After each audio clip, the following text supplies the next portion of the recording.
जगन्नाथ महाप्रभुंकर नीलाद्रि विजय हेब एवं रसगोला दिवस भाव में पालन कर सारा विश्व रे रसगोला दिवस बोली आमे नीलाद्रि विजय दिन ही समस्त आमे पालन करुचु एवं महाप्रभु जगन्नाथ माँ लक्ष्मी को रसगोला दे श्रीमंदिर को प्रवेश कर आमे आम बालुका चित्रकला माध्यम 100टी रसगोला हांडी इंस्टॉल करिचु एवं बालुका कला माध्यम आमे महाप्रभु जगन्नाथ एवं माँ लक्ष्मी स्कल्पचर कर रसगोला दिवस उपलक्षे समस्त को हमार बहुत बहुत अभिनंदन एवं शुभेच्छा।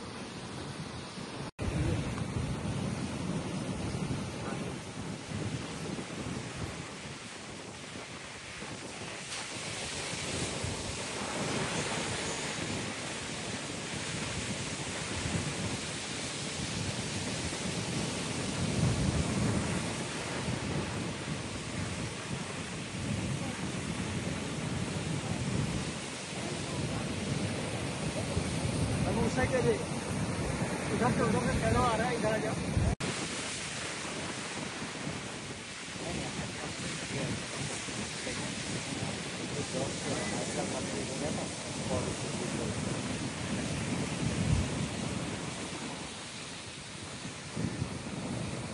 সেটা তো কাজে হবে।